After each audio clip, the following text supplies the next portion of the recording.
Yang pakai ni. Macam ni. Macam ni.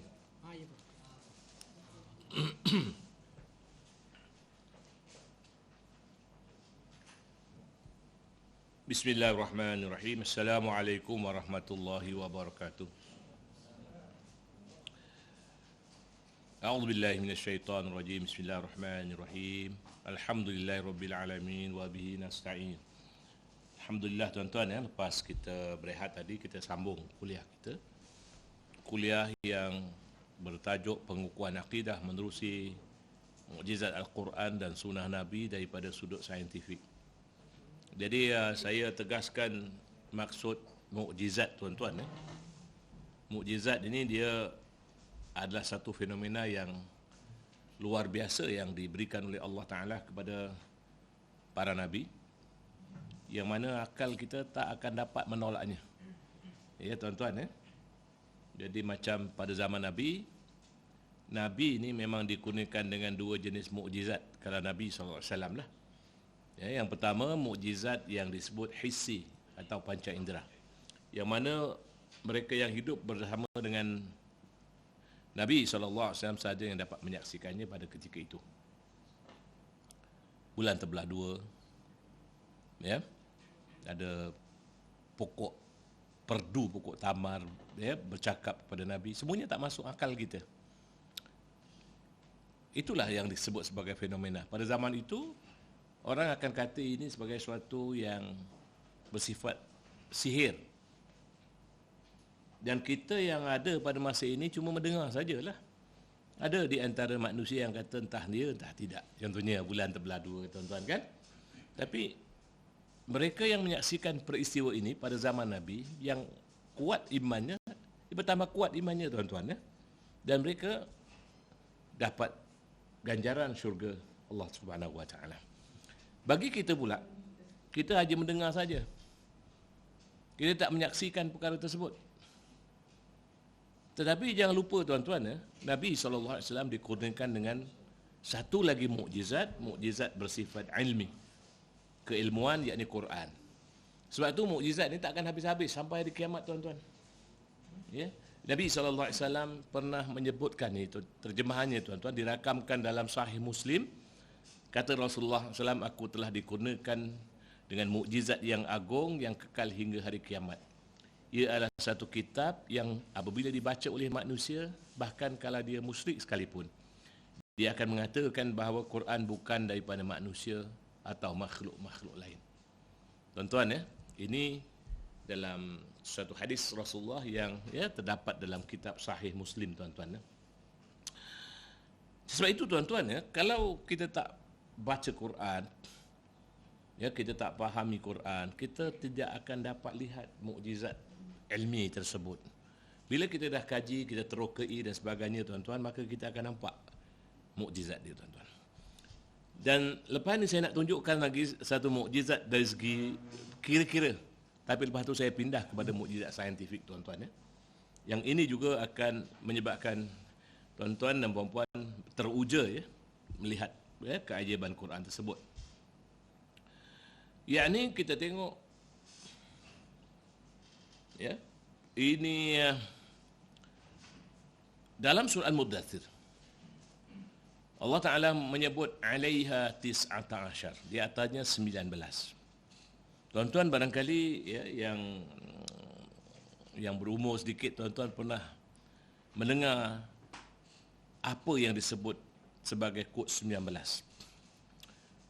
Kod 19 ini sebenarnya tuan-tuan suatu yang menakjubkan, tetapi oleh sebab yang tukang bawa itu di Malaysia ni tuan-tuan, dan juga yang di Amerika Syarikat, nama dia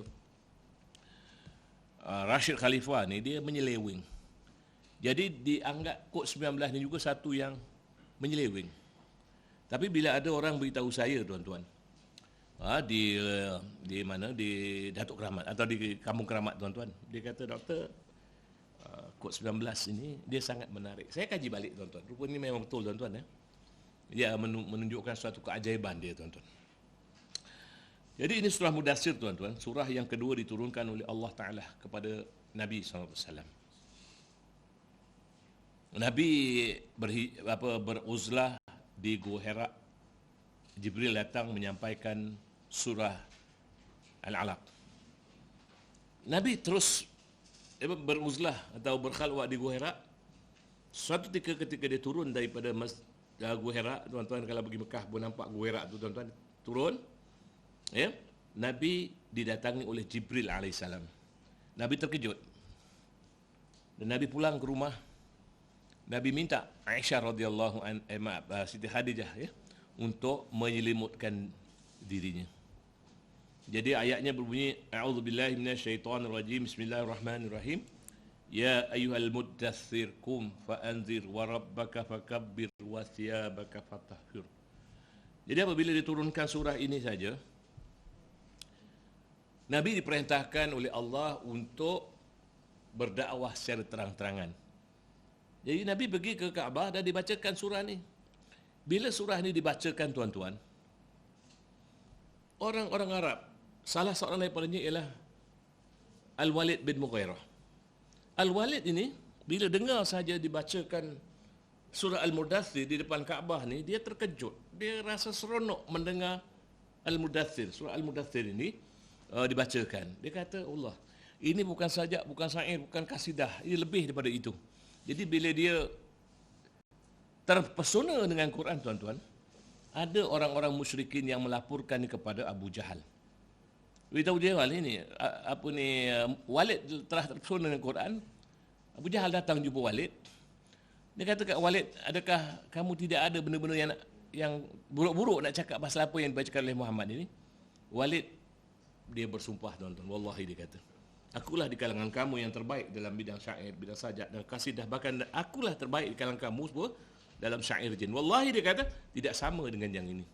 Jadi Abu Jahal makin berang lah. Abu Jahal makin berang. Diancamnya Walid. Bila diancam Walid, tuan-tuan, dengan berbagai ancaman, sebab Walid bin Mughirah ni adalah lantikan Abu Jahal. Jadi apa jadi?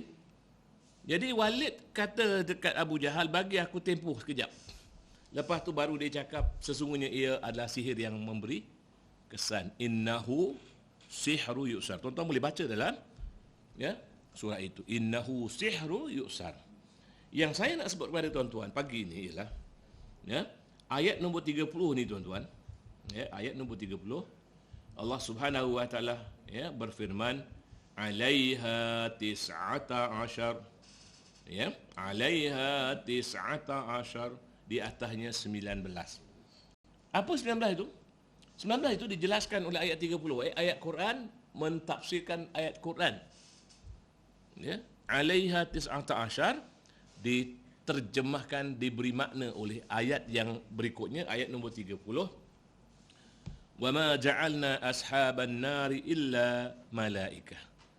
Wa ma ja'alna iddatahum illa fitnata lillazina kafaru listaiqinal ladzina utul kitab wa yazdadal ladzina amanu imana. Hingga akhir ayat tersebut. Ayat ini panjang. Ini ayat pasal neraka yang paling panjang dalam Quran. Nampak tak, tuan-tuan? Tuan-tuan, saya nak beritahu tuan-tuan, ayat yang paling panjang dalam Quran berkaitan dengan neraka ialah ayat nombor 31 surah Al-Mudaththir. Ayat yang paling panjang tentang syurga ialah dalam surah Muhammad. Surah Mudaththir surah nombor 74. Surah Muhammad surah nombor 47. Balik kan? Tuan-tuan, alaiha tis'ata asyar ini bermakna di atasnya 19. Yang 19 itu adalah penjaga neraka. Disebutkan oleh Allah Ta'ala, wa ma ja'alna ashaban nar illa malaikah. Kami tidak jadikan penjaga neraka ini kecuali malaikat. Tetapi Allah Ta'ala tegaskan, wa ma ja'alna iddatahum, kami tidak jadikan bilangan dia 19 tu, tuan-tuan, illa fitnata lillazina kafaru, kecuali ujian bagi mereka yang kafir. Liyastaiqinal ladzina utul kitab, meyakinkan kalangan ahli kitab, wa yazdadal ladzina amanu imanan, dan menguatkan iman orang yang sudah beriman. Bermakna iman manusia ni boleh naik, boleh turun. Tuan-tuan kan? Baik. Kenapa 19? Tuan-tuan, 19 ni tuan-tuan, bila Abu Walid bin Mughairah yang telah mengatakan innahu sihru yusar ini sihir yang mengasihkan ni, dia dengar ayat ni dia kata, 19 orang saja. Kenapa sikit benar? Kita lagi